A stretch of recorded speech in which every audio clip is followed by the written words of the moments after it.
I want to help you avoid the frustration, the regret, the agony of wasting your hard-earned money on a tool that just doesn't work or doesn't work like you want it to. Here are 5 tools that I just don't care for because of various reasons, whether they're poor quality in my opinion, or I just don't like how they work, and then what I replace them with. I should probably put the disclaimer that these tools may work differently for you than they have for me. This is just my experience with them.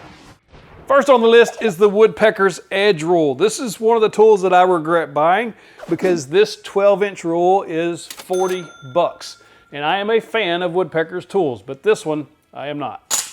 So the selling point is that it has these hooks on the end that you can easily hook and then mark your measurements. While it works every time you're going to hook that on there, you can mark 4 inches, you know it's going to be 4 inches. That works fine. I don't think it's worth $40 for me.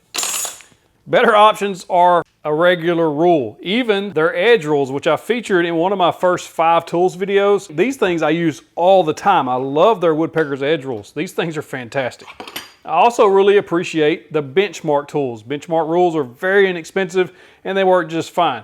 Now one of Woodpecker's things is they say that it's hard to get this measurement every time on the edge of that board because I don't know why, they just say that.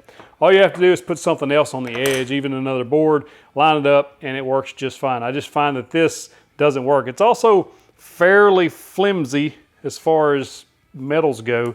It's stainless steel, but it just seems to be always bent some way or another. The benchmarks don't do that. They're more rigid. And of course, these are actually angles, so it's almost a 90-degree angle. So this doesn't bend at all. Also to note, the benchmarks are extremely accurate. They're as accurate as the Woodpeckers. I've lined up the Woodpeckers and the benchmark 24-inch rule beside each other, and they're exactly the same all the way down the rule. Another option is I really like the Poloni pocket rule from Woodpeckers. I use this one all the time. I love that it has the slide rule on it, and I use it to scribe lines and various other things. You can also use them to set up tools because of this end gauge on there. I just find that these are extremely useful. Now this end scale on here they say is used also for setting up tools and things, but I find it to be kind of weird to use because of how it sets on the tool, especially on a router base. If you get too close to the bit, it falls off in the hole. It just doesn't work well. I think this is kind of a useless feature. As far as Woodpeckers tools go, I really think the edge rules are the best bang for the buck out of all of the tools they have.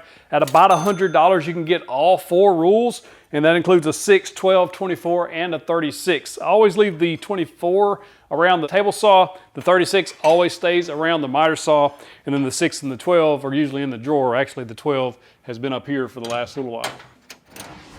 Number 2 on the list is the Jessem tool setting gauge. It's a good tool, it's some quirks I just wish were a little different. And at this price point, I would think it would work just a little better. The Jessem tool setting gauge is made for setting their blade height on your table saw, even setting the distance away from the fence and the table saw blade. You can use it on the router table or a router to set the depth of your router bits, and even setting the depth of your cut on your drill press. At first glance, this thing looks awesome, which is why I purchased it. But at $80-ish, I think, man, it needs to be a little better, I think. And I think there's better options out there for less money. Again, at first glance, you think this thing is perfect for exactly what you need, and it may be. I like the fact that they have a lower edge and an upper edge measurement that's slightly off from each other so that it takes into account the thickness of your measuring blade there. What I don't care for is there's a lot of slack in this thing, so getting it adjusted just right can be a pain. If I'm trying to get to 1 inch, you have to fidget with it like that to get it held in place before you tighten that thumb screw down. It's well made as far as the materials they used, but the way this thing slides in and up this groove, and there's teeth, you can hear it, you can even see it, those teeth etched in there, it just makes it kind of cumbersome to use. Again, it's because of the price. If this thing was a third of the price, I probably wouldn't have a problem with that, but at this price point, I feel like it just needs to operate a little smoother. I don't necessarily think this is a bad tool. I just think it needs to be refined to work a little better. Don't get me wrong, I'm a fan of Jessem tools. I just did a video on the Jessem stock guides. These things are made impeccably well. I love how they work. They're so good. This needs a little work. I actually think other tools accomplish the job just as well, if not better. including just a simple set of brass setup blocks. I think every shop should have a set of those. Or even a Woodpecker square like this has an end gauge on it for setting the height of things. Also, a DFM height gauge is extremely handy and very inexpensive to get. You can set multiple heights up to 2 inches in 1/8 inch increments. And probably one of my most used and probably one of the most popular tools I've shown on the channel are these Craig setup blocks. They go from 1/8 inch all the way up to 1/2 inch in 1/16 inch increments. And they're perfect for setting up saw blades, router bits, and the fence distance away from the blade. Those knobs you see on top are depth gauges, so you can actually check the depths of dados, things like that. Those are just good all-around setup tools to have in the shop.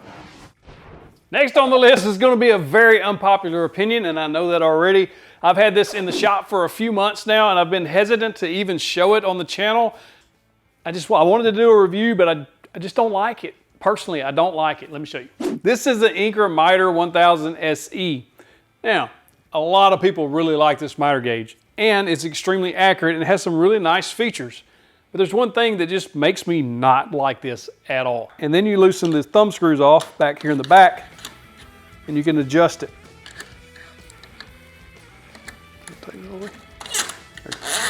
And the way it adjusts is kind of, as you saw, a little cumbersome. I just don't care for that. It just doesn't work well in my opinion. If you want to extend the fence, you have to do the exact same thing. You have to take your little screwdriver that they give you, loosen those bolts, move the fence out, and then tighten that back. At a $200-ish, maybe a little less price point, that's a lot of upkeep and trying to figure out where you left this last and to just adjust the fence out and things like that. There are better options. I actually think one of their lesser cost products is much better. This is the Incra Miter V27. If you want to upgrade your miter gauge on your table saw, this is the way to go. This is a very nice and very inexpensive as far as miter gauges go way to upgrade that. Mine was perfectly square out of the box, but there is ways to adjust that if it's not. Also, you can tighten these little screws down and it expands those little plastic nuts and makes it tight in any miter slot. This is a really good miter gauge. It has 60 degrees both left and right, so there's plenty of adjustment there to cut angles. This thing is so good, I've actually thrown away the one that came with the saw stop, an extremely expensive saw that come with a hot garbage miter gauge I've talked about multiple times on this channel.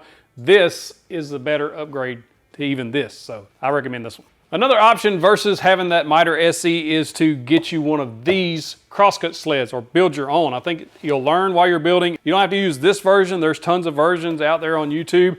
This is just what I come up with safer handles, a way to cut angles, as well as having a stop block system built in. It's just a good option, I think. If you're interested in building this crosscut sled, I'll put a link in the description and at the end of this video. If you can go check out, there are plans available for it as well. If you just want a miter gauge with a fence like this one, I would probably recommend overall the Jessem for Bang vs. Buck. I've never used it, but a friend of mine has it and really loves it. And also the Wood Whisperer did a whole video on comparing different miter gauges. He was not happy with the Harvey brand. I've got the Harvey one and I didn't see those issues that he was having. Next on the list are these Woodpeckers. Again, Woodpeckers, blast gates. Again, I'm a fan of Woodpeckers, but some of their stuff is just, yeah. So these Woodpeckers blast gates, the reason I don't care for them is while they are easier to open and close the gate, the problem is, and I've experienced it multiple times, you have your dust collector on, the air is flowing through there because that blade pivots in there. Pivot! The blade pivots in there.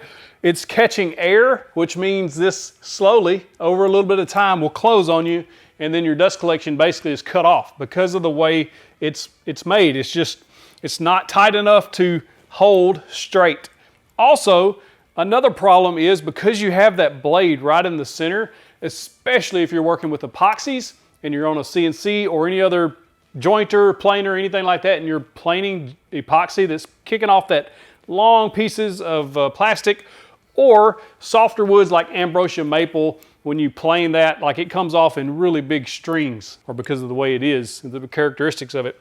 When those pieces start flying through here, they get hung up on that blade because of the way it's in the center, and then that causes a clog pretty fast, a lot. So these I've actually replaced with these. These are jet blast gates, and they're so simple.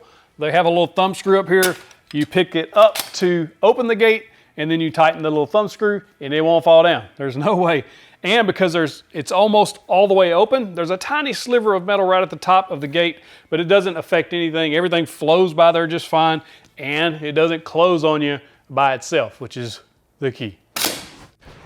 Number 5 on the list is the mobile base, and I bought this off of Amazon. This is a Win mobile base, and while pulling works just fine, when you start pushing, it hangs and it almost starts to tip, and the reason is the base is failing. One thing you may notice is that this piece looks bent, and what's happened is it's basically failing right here. Now this bar goes all the way to the corner, so it has 2 bolts in it, so it kind of looks like if that's where it's failing, is it's kind of moved on that bolt, but it hasn't. There's 2 there. This is actually bent, and it keeps dragging the floor, and it's just not working. The Win mobile base has a 500-pound capacity according to the description on Amazon's website. Well, I put this 280-pound Rikon bandsaw, just a little over half the capacity of the Win, and it's buckling right where it connects where the bolts are. So I actually ordered a Jet industrial mobile base to replace that with, and when it came in, let me show you.